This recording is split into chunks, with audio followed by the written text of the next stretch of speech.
Hi, and welcome to S for Science. And 7 years ago, with the arrival of the New Horizons probe to Pluto, having thus completed the family photo of the solar system, I asked myself the following question. What is the point of sending ships to space? What is the point of spending money on this if we already have enough problems on Earth? Do you remember the landing of the Curiosity, the Martian rover? I do. I remember the day I got out of the bed and heard on television that the mission had been a success. I was very happy. But at the same time, I heard a comment from someone indignant at my side who said, I will never understand why they spend so much money on this. Well, today we're going to understand it. Referring to space exploration, there are three types of people in the world.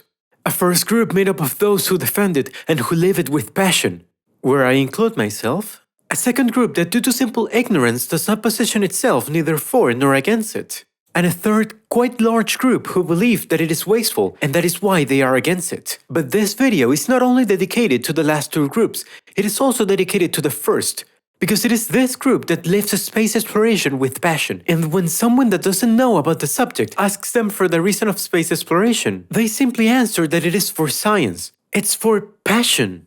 And yes, it's science. And it is probably one of the most discredited branches of science. That's the problem. Let's see some data.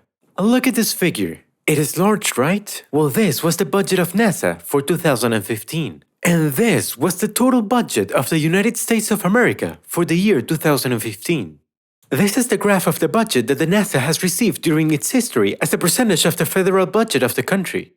That peak at the end of the 60s is what allowed us to go to the moon. But as you can clearly see, since then, the budget has never reached half of what it reached back then. Was the percentage too high then? Well, let's compare it with this other graph that shows other recipients of the budget of the United States. In red, the percentage of spending on Social Security. In blue, military. And you see that little green peak at the bottom? Yes, that is what took us to the moon. Imagine that they would have spent the same money that was spent in the military, but in NASA. We wouldn't have reached the moon. Who knows where we would be by now? But with this, I do not mean that the other budgets are not important. It is a simple comparison. The problem with all this is that the US is the country that invests the most in space exploration. Another well-known space agency, the European Space Agency, receives only 0.028% of the total budget of the European Union. And that without taking into account that countries like Switzerland contribute part of the money, which makes this figure even smaller. A 0.028% is a very small number. It is the same as if in the Camp Nou, one of the largest stadiums in the world, with almost 100,000 seats, there were only 27 people. We have just seen that space exploration receives much less money than is popularly believed. But that doesn't explain why we should spend a single penny on it. There are two types of uses for space exploration: short-term uses and long-term uses. Let's start with the short-term ones. Look around you.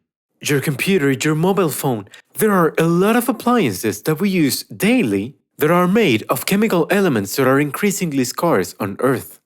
But planets like Mars are full of resources that could help us progress a lot as a civilization. Everyone wants computers and mobile phones, but almost no one wants them to go to Mars to look for the necessary minerals to make them. Somewhat ironic, right? If we want to continue developing as a species, sooner or later we will need more resources. Well, okay, but you will tell me that the mobile phones and computers are something completely dispensable.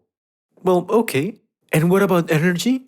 It's an issue that already has been explained many times. Everyone knows that non-renewable energies are going to run out, and it's necessary to find a source of renewable energy. In the near future, the only viable renewable energy source will be nuclear fusion power, and here we have the moon, which is estimated to contain 1 million tons of helium-3, the fuel that could be used in nuclear fusion. In comparison, 25 tons of helium-3 would be enough to meet the energy needs of a population such as the United States or the European Union for a year. And although it is true that nuclear fusion is not yet sufficiently developed to be used as a source of energy, as long as nothing is done, helium-3 will remain up there, so calmly, while we don't use enough money to bring it back to Earth. In 2015, an asteroid passed very close to the Earth, the asteroid 2011 UW158. An asteroid valued in $5 trillion, or what is the same, 5 times the gross domestic product of Spain. This asteroid has 90 million tons of platinum. Only 1,000 cubic centimeters of this element would be around $1 million. Platinum is a chemical element with many very important practical applications. It is used in catalysts for vehicles, electronic devices like in the manufacture of next-generation computers. It also has a very important use in medicine, agriculture, and in the manufacture of glass, to name a few examples that do not reflect the large number of uses that it has. The problem is that platinum is even more scarce than gold. That is why it's so expensive. If we had abundant quantities of platinum, as well as other elements that are so rare on Earth, but that are a little more abundant in space, our civilization would have already taken a next step in its evolution. And we would already have a better quality of life. But unfortunately, we had to resign ourselves to helplessly watch as the asteroid moved away from Earth. Throughout history, the space race has brought many technological advances to our civilization. The fact of having to face such a harsh environment as it is space has led to discoveries that possibly would have taken many years to appear if the space race had not been carried out. We could mention, for example, fire-retardant fabrics, unbreakable glasses, contact lenses that do not scratch, and light and resistant helmets. It is also the case of some tools like the wireless ones, water filters, portable purifiers, or infrared thermometers, and techniques used in medicine such as magnetic resonance. The list is very long. The most impressive case is that of computing. You're using it right now to see this video. Of not having investigated in electronics to send missions to the moon during the 1960s, electronics would not have been popularized to such an extent that it would allow the first computer to be produced in 1980. So possibly you couldn't even be watching this video. We would be considerably less advanced. All thanks to the Apollo program. I think we have already seen enough arguments to understand what is the use of space exploration in the short term. But now let's see the arguments that define why space exploration is useful in the long term. This is already a more complicated issue, because long-term uses may seem very impractical to some people, because it is undeniable that these uses are not going to be applied in the time span of a human lifetime. They will not make a noticeable change in a single generation. Sending a ship to the edge of the solar system may seem pointless to many people.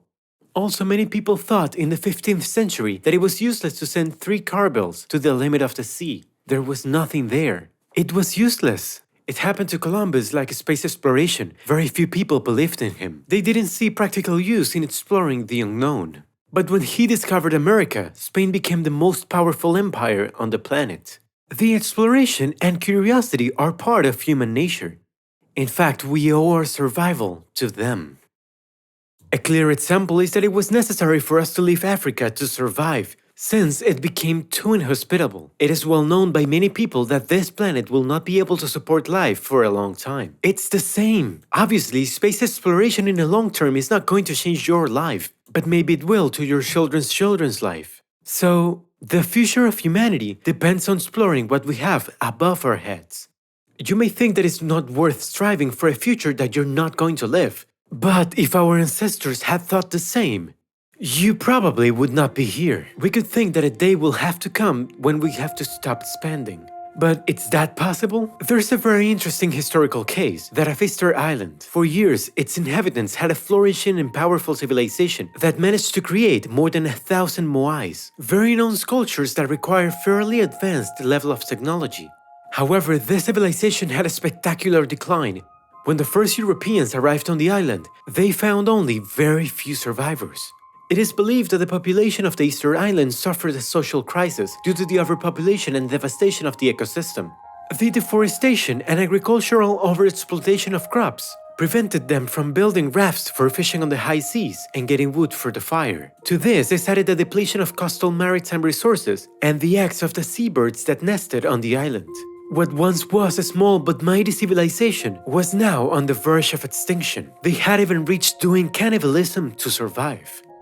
And why do I give this example? Because for me, it is perfect to show that given human nature, exploration and expansion were essential for our survival. The inhabitants of the Easter Island, by not being able to leave the island, despite being technologically and culturally very advanced, sinned by their own nature that almost destroyed them. There's no human being without expanding. We like it or not, it's our nature.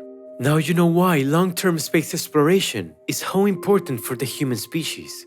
The Earth is our Easter Island. Something curious and that I have seen many times in my life, and that is what I started this video with, is that when there's news regarding space exploration, many people get suddenly triggered asking why we spend money, time, and effort on something that does not bring us anything. If you already have enough problems on Earth like poverty and wars. Using scientific methods, United Nations calculates that there are currently about 800 million people that do not have enough to eat. That means that 1 out of 10 people on the planet will sleep hungry tonight. Where are they? Almost all of them are found in developing countries, all of them diverse with different histories and political tendencies. Except for the logistic problems, we could initiate a global food plan. But the rulers of those countries themselves would not allow it to be carried out with total freedom. The really successful thing would be that people could improve their quality of life without depending on external help. That is to say that the change must come from their own social and economic institutional structures of their nations. But this can only be achieved through a political decision that should be made in each state, which are by their very nature very heterogeneous. Most states with hungry people are generally trapped in a poor distribution of wealth because the benefits of their production are only distributed to a small part of their population. It makes no sense to say that we have enough problems here to discredit space exploration. It's a fact that most countries have enough money to feed their entire population. It's a political problem, not scientific. And it's the same with wars. All those people who say that before spending the money on that nonsense in space, we should end wars. They don't know what they are saying. Because ending wars involves cutting military budget, not cutting space budget. That makes no sense. Does anyone believe that cutting the budget or even abolishing the budget of space exploration will end wars? Is there anyone who really believes that? Nonsense. It's a political matter, not scientific. Space exploration is not the problem. It's part of the solution. Let's remember the graph that I showed you at the beginning. Maybe the day that humanity learns that we're only one species living alone on a small speck of dust, the blue color that represented war shifts to representing the green color that represents the budget in space exploration, shifts to representing a united humanity facing the hostility of space. Although it is true that we are violent beings by nature, at certain moments of our progress as species, the union has been the key. The species would not have left Africa if it had not been in groups. Columbus would have never reached America alone. It's time for space to stop being a thing of countries and become a thing of the entire planet. The scientist Arthur C. Clarke once said that given human nature, humanity has two options: the expansion throughout the universe or the cultural and biological stagnation on this planet. This concluding with our extinction. Space exploration is not a thing of a few fanatics and passionates. It's something that involves all of humanity. Space is our last frontier. A frontier that sooner or later we will have to overcome if we want to survive, as we have always done. Thank you very much for watching the video, and goodbye.